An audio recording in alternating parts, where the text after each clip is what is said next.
Good morning, everyone. This is Katie Novotny calling in from Premier Marketing. I wanted to thank each and every one of you for attending today. We are super excited. I hope this finds you good and rested after the Thanksgiving holiday weekend. Today, we are actually going to bring up some underwriting. This is a great opportunity. I know that I can see the list of attendees out there and a lot of questions and comments and phone calls and time that we've spent going through the quoting and designing of the case, but oftentimes it is underwriting. We all know that we put a lot of time and effort into the sales side, but if we can't get it issued, then it really doesn't matter. So today I am thrilled to have David Bidwell along with Wendy Meyer from Lincoln Moneyguard. Today, David, I'm going to have you kind of do a little intro, but David has been with Lincoln Moneyguard. He is our sales rep. He has been a great asset to us over here at Premier. And what we thought was we are going to take some questions throughout, whether it be product, over generalized comments, questions, anything like that when it comes to asset-based sales or long-term care in general. And then also we do have Wendy from the underwriting team, so she's happy to answer some questions. So please feel free as we go on to type in the questions. We'll be reading them, and then also at the end we're going to do a full Q&A. So with that, David, would you take it away? Yeah, thanks, Katie. Welcome, everyone. I'm David Bidwell. Like Katie said, I'm the RVP of Sales for Lincoln Moneyguard, and Premier is a great partner of ours. I won't take much time on my introduction, but today we're going to do something that we haven't done in a while. We're going to roll old school all the way back to January, February, and half of March of this year. We're going to do an old-fashioned conference call. I don't know if anybody remembers what those are, but that's what we're going to do. So on the line, we have Wendy Meyer. Wendy is at Lincoln Moneyguard. She's our senior underwriter. She's also the associate director of underwriting. She's kind of the big cheese, so to speak, of all things Lincoln Moneyguard underwriting. So I'm really happy that she agreed to do this, especially for a great partner like Premier. Wendy has multiple years of experience in underwriting both life and traditional standalone LTC. So it's perfect that we have her here for almost the past 8 years at Lincoln Moneyguard. She brings that skill set of both life and traditional long-term care, and what better place to be than Lincoln Moneyguard. So without further ado, Wendy, it's all yours. Thank you, David. Thank you, Katie. And thank you all for joining us today. I'm just going to go over just a high-level overview of some of the features and some of the questions, the common questions that you may have about the Lincoln Moneyguard product. And I want to keep it kind of informal. So if anybody has questions that you shoot over to Katie, feel free to interrupt me as I go along. And like Katie and David both said, we will have some time for some Q&A at the very end. I just wanted to go over at a high level just a review of the underwriting process, and then we'll kind of go from there. The Moneyguard product is a hybrid life and long-term care product. We do underwrite up to table 4 mortality on the life side, and then we have a separate manual or separate guidelines for our morbidity risk. When an application is submitted, there are a couple of parts to that application. We do have the LTC supplement, which is the long-term care supplement, which addresses either the more straight up morbidity risk or the auto uninsurable conditions. Once that LTC supplement is clear, then the client would go on to the part 2 of the application, which is the life risk. So those are the 2 parts of the application. With this product, we also do require cognitive screening on all folks that are age 61 and above, and that cognitive screening is completed by our vendor. And let me back up and also talk a little bit about various ways in which an interview or a PHI can be submitted. Keep in mind that this is not a fully underwritten product, so we're not pulling medical records on all of these like you may see at standalone LTC shop where they're getting records from all specialists. We don't do that. Getting medical records is extremely rare for the Moneyguard product. So all information is captured via the personal history interview, and the client would act as his or her own historian.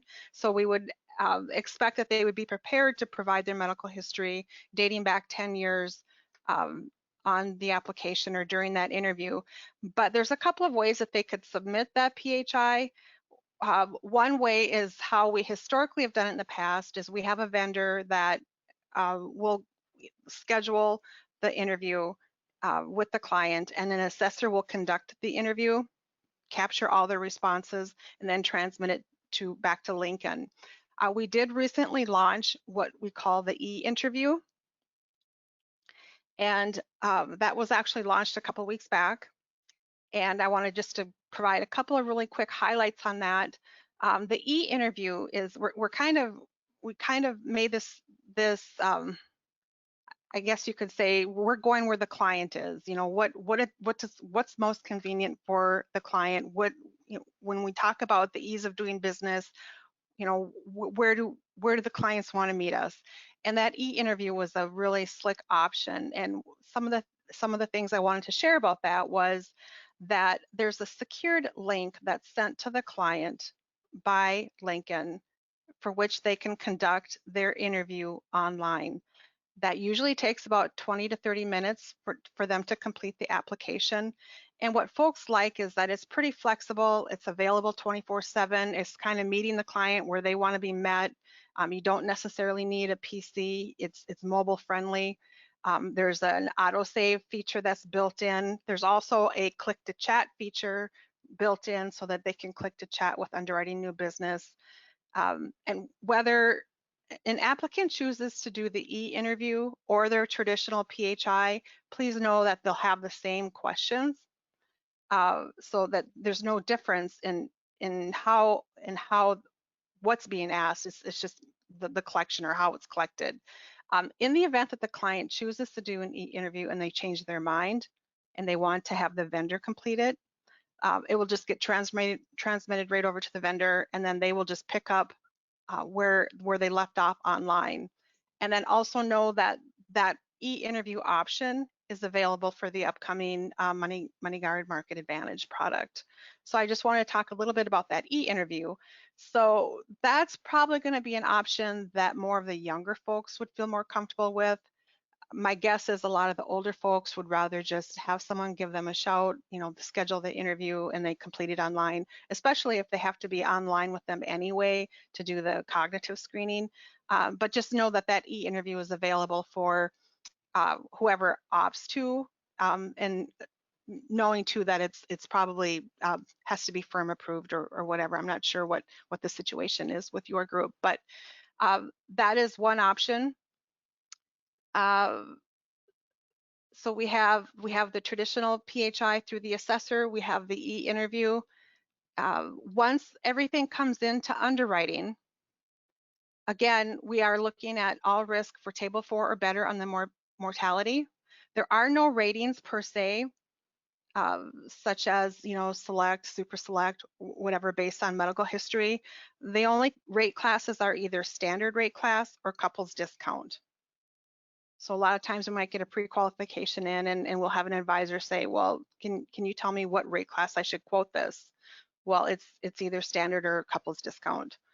And then again, the cognitive screening begins at age 61 or over. Other pieces or other tools in our toolbox per se would be other things that we use for our underwriting process. Like I said earlier, we don't necessarily get medical records on all Moneyguard files, but we do utilize the prescription drug check, the PHI that I was just referring to. We also look at prior applications if they have prior life applications here at Lincoln. We use information from that. And then we also utilize MIB. We do not get paramed exams or labs for this product.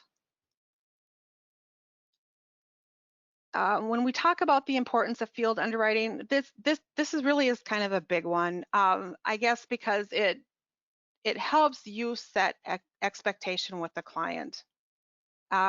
We all know that we don't want to waste their time. We don't want to waste your time, and we don't want to waste the time of the staff at Lincoln. So we really want to set appropriate expectation, and a really good way to do that is to pre-qualify clients. And I'm going to give you an email address, and you could use this for if you want to pre-qualify folks for this product.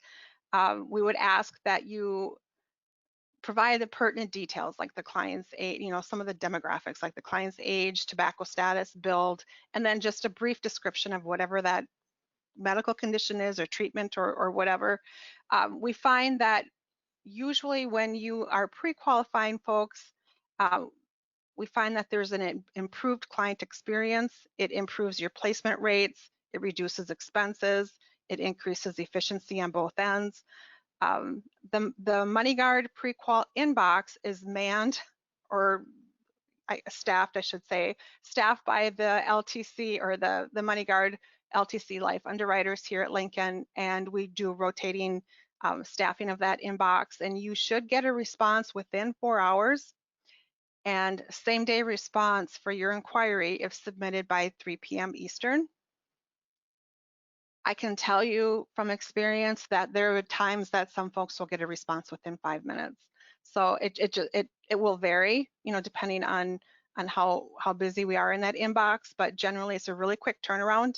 So it is a service that we offer, and we strongly recommend that you take advantage of that, because sometimes we can also provide you some feedback on some helpful hints on, a certain medical condition. It might be beneficial to gather this, and this, and then we might be able to ballpark it or give you some idea of eligibility. That pre-qual inbox email address is mguw, MG for Moneyguard, UW, prequal at lfg.com.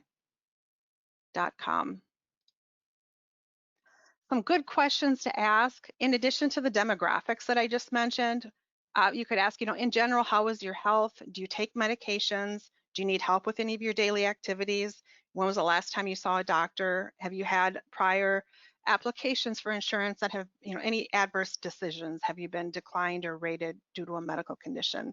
Those are things that are helpful to know. If you ever have questions because you don't even know where to start to ask on a certain medical condition, you could always ask David or his internal, or go to our pre-qual inbox. We are happy to help. We would rather have you pre-qualify a client than have an adverse decision on the back end and then have to help you kind of wade through that and communicate that.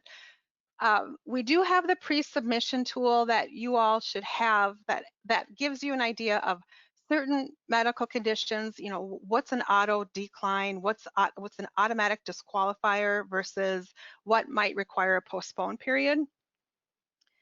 So if you do not have that pre-submission tool, our sales desk can help you with that. We do have a list of medications that are on our auto decline list. Please know that this is not meant to be all-inclusive. We can't possibly list every single medication that is of concern for Moneyguard, but this is we've compiled a list of the most common medications that we may see that are uninsurable, and you should also have that in those materials. If someone is taking one of the medications on our automatic decline list, regardless of use, it would be a decline. If somebody has taken a medication or had taken a medication in the past and no longer uses that medication, then consideration would depend on what the name of the medication is, the date of last use, and reason for use, or the diagnosis for which it was prescribed. I can tell you though, on that list, there are some medications that will be a permanent decline. Any medication used for Alzheimer's or dementia, even if it was used several years ago, and they don't use it anymore, that's just one thing that we will never insure. It might help to know that any cognitive decline or any indication of memory issues, that's just something that we just do not budge on that. That's just, when you look at that, that's our number one claim. We do not take those into consideration, especially when you take into consideration the fact that we're not pulling medical records on these folks. So that is one example of a medication that might show up on that decline list that we would not offer any future reconsideration on. We do have a height and weight chart. For Moneyguard, you do need to be between, your BMI needs to be between 17 and 42. I can tell you that if there are comorbidities with obesity, there are some conditions where your BMI must be lower and eligible in order to be eligible for this product. And one example I'll give you is someone that has really significant osteoarthritis in weight-bearing joints that you may or may not have had joint replacement surgery, but if there's really significant joint damage in a weight-bearing joint, we do not want to see a BMI that exceeds 29. So if there's a BMI of 30 or over and you've had two knee replacements, unfortunately, that scenario would not be eligible for Moneyguard. And when you think about that, even if the joint has been successfully replaced, you know, it may only be good for so many years and you still have that, you're still bearing that weight on that joint. So that is one example of where a BMI would be between 17 and 42, but may still be a concern for Moneyguard.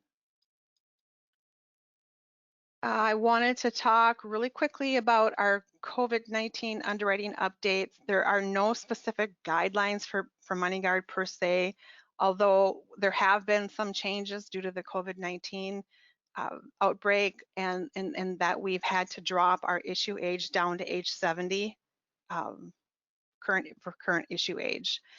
That may not be forever. We don't know. We just have, that has not been yet determined.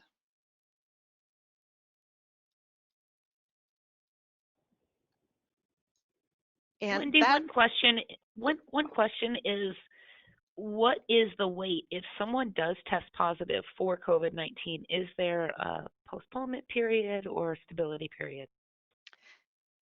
there is, and it depends. It depends on the severity of their illness. If it was something where they were basically asymptomatic and they just rested at home and they did self-quarantine, it would be 30 days after they've been deemed fully recovered and they are free of the virus. If they required hospitalization, inpatient hospitalization, then the stability period, once they've fully recovered and been released from their physician's care, the stability period is longer and we would require at least 90 days. Does that help? And I should also say that the expectation would be that there are no residual issues.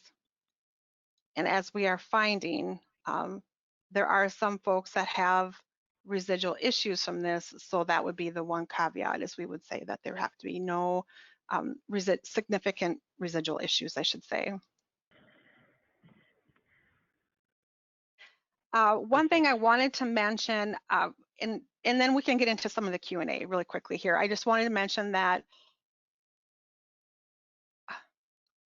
I would suggest using caution when you are trying to pre-qualify musculoskeletal conditions, only because I think some folks in the field are shocked at times or surprised that they might get a declination back for someone that just had a joint injection. And a couple of things I wanted to touch on with that is musculoskeletal conditions are a lot of times the #1 trigger for a postpone, and I'll explain why. I think some folks, when they're going through the pre-qualification process, they might not tell you that they just had physical therapy or a joint injection for some significant arthritis in their hip or knee or whatever, because some folks think that because they're not taking the pill every day, it's not a medical condition, or they may not disclose it to you, not because they're trying to hide something, but because in their mind it might be a non-issue. But from an underwriting perspective, what I wanted to explain was that sometimes some of those scenarios are indicative of, you know, a progressive musculoskeletal condition, and maybe they are on their way to a joint replacement, or maybe they're on their way to, you know, some really aggressive treatment for whatever reason. When you think about the fact that with Moneyguard, there are day one benefits. We have no elimination period. Back like when I underwrote a LTC as a standalone product at a LTC shop, we had a 90-day elimination period. We had all the bells and whistles for all the different things that you could select, 180-day elimination period or whatever. And some of those conditions might have been a non-issue when you had that kind of product. But when you look at Moneyguard and you have day one benefits, that means on day one, without an elimination period, you'd be eligible for coverage if your doctor deems you to be ADL dependent. That might help explain why some of those things would prompt us asking for a waiting period. And with like a joint injection, we would ask for a 6-month wait period for one injection. If you've had multiple injections over the last 12 months, we would ask for a 12-month waiting period. And that's assuming no further treatment in the interim, no functional limitations, and release from care for all but annual surveillance. So I think the big thing when you're looking at pre-qualifying somebody, if it's an acute condition, make sure that there's been a full recovery. Make sure that you clarify and ask that there has not been, there's not functional limitations or any associated disability, anything like that, and that the client can do their activities of daily living. And generally, then if you ask about historical treatment, then generally you might not have an issue with that. But if ever you are not sure, feel free to go ahead and inbox us, and we would be happy to clarify whatever that you might have. Keep in mind too. Hey, Wendy. Go ahead. Yeah. It's David Bidwell. One of the questions I get out in the field a lot when we used to be out in the field was, what do you feel, and it may be because you're just underwriting Moneyguard, but do you get a sense that we have a sweet spot in underwriting versus our competition at Lincoln? I do, because I think that folks like to keep things simple. And for some people, this might not be a simple process, but if, they might think, hey, if I just need to get on the phone for 45 minutes and talk to somebody about my medical history and do the cognitive screening, and that's it, then there's no 4-month wait for medical records. There's no paramed exam. There's nothing like that. This I think is a very good product for those kind of folks that opt to go that route. So not a lot of moving parts and real simple is really our sweet spot. We try to keep it that way. That's awesome. Yeah. Yeah. So unless I would rather leave more questions for the Q&A, or more time for the Q&A, unless there's anything else that you want me to cover. I think I've covered some of the highlights there on the product, what we would require. Let me back up and just throw out a couple extra things there, just a couple of like things that we get with FAQs or whatever. If you have a client that is hearing impaired, we do have the option of a face-to-face exam. If you have a client who does not speak English or speaks English as a second language, we can do an interview in their primary language. Those are things that we would need to know up front, of course, so that we can get an assessor. We can get an assessor in any language. You'd be surprised. We can. So we have that service available to us.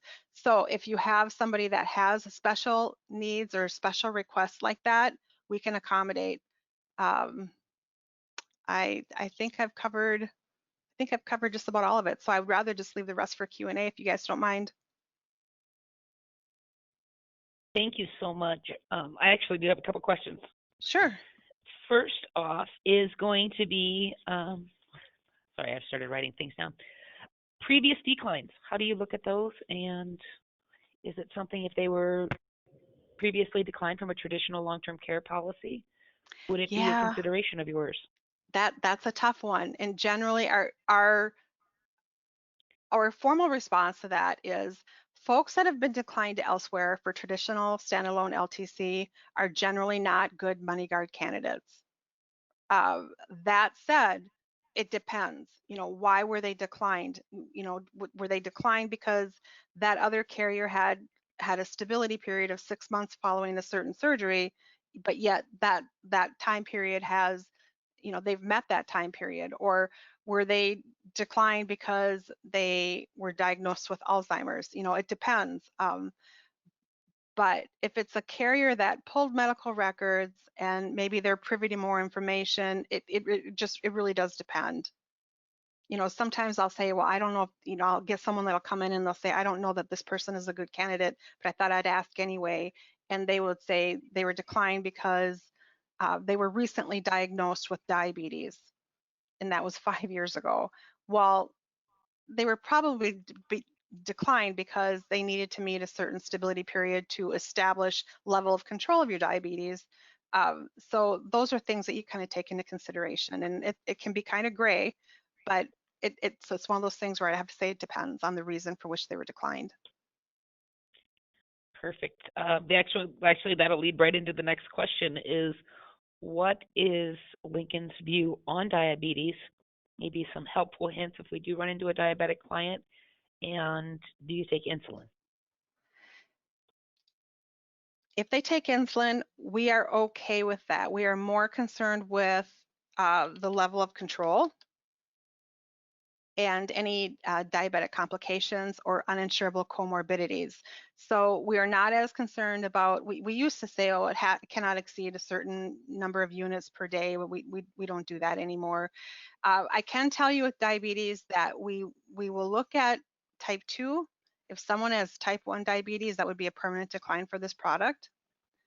We would consider type 2, and it would be based on extent of control. So we will always ask, what was your last fasting blood sugar reading? Or more importantly, what was your last hemoglobin A1C? Most diabetics will know that off the top of their head, or at least a range. They'll say between 6.0 and 6.5, or whatever. Most folks kind of know that. And if they don't, that's one thing that we would ask that they contact their doctor to obtain, because that's a pretty critical piece that will help us kind of gauge extent or level of control. There are several comorbid conditions that would result in a decline for diabetes. Some of those things being heart disease, any type of circulatory disease, kidney, renal disease. Those are the kind of things, tobacco use or cigarette smoking, I should more importantly, more specifically, cigarette smoking with diabetes. But we do look at diabetics, assuming good control without concerning comorbidities. Perfect. Do you have an A1C cutoff? We get asked that a lot, but it depends, because there are so many other things that factor in the overall rating. We look at the age of the client. If it's an older age applicant, we might have a higher threshold or tolerance for that A1C versus a younger applicant. And then say, for example, they're a table 2 for their build alone. Well, that build is a comorbidity, so we would stack that, the weight of that, or the debiting per se, that would be stacked. So it depends, because there are so many different variables. We cannot just say, here's the cutoff. Because Okay. the acceptable A1C in a 70-year-old might be a lot more than a 38-year-old that is table 2 for obesity. Perfect. Another question is Lincoln, and I don't know who would answer this one, but they're asking basically a third party authorization. To kind of preface this, I know that people have had declines and underwriters are limited to what they can give. So the question is there a third party authorization? I know that our HIPAA auth covers whoever's on a need to know basis for the sale of the product. So generally that would cover our internal wholesalers. And to some degree, I think even the advisor from a HIPAA perspective. But depending on the sensitivity of the information, I guess if I knew more about context, that might help me. But generally speaking, because of the source of the information is from the client themselves and not like pulled from medical records or whatever, generally speaking, we can share whatever the reason is with the advisor via the letter. There are some circumstances in which we will not share what we deem to be confidential information. Does that help? Yes. Okay. The one last question I'm seeing is the differences of the Moneyguards. There are different offerings, and maybe you can touch on that just a little bit, David. Moneyguard 2, Sure. Moneyguard 3, everybody's kind of asking the questions. Yep. So we do have different offerings of Moneyguard based on the state. Currently, we have different products in the state of California and New York. So you may get a different product in those two states. Outside of those two states, it is Moneyguard 3 is our current offering. And you should know that you may not know, Moneyguard is sold not only in the 50 United States, but we also have a product available in Puerto Rico and Guam. So for all your advisors who are doing business in Puerto Rico and Guam, we have a solution for them. Perfect. Well, I think that we have gone over all the questions. I'm trying to see if there's any last minute things. I think we're good, actually. And if there is anything else, as always, you're more than welcome to give us a call, reach out. We're happy to walk through anything. And if we don't have an answer, I am sure that we could reach out to David or Wendy and get some assistance. So with that being said, I wanted to thank everyone for attending today. Thank you, David and Wendy. I really appreciate your time. And I wish everyone a very happy Tuesday. So thank you for joining. We'll talk to you soon. Have a good day. Thank you. You too. Thanks for the opportunity. Bye-bye. Goodbye.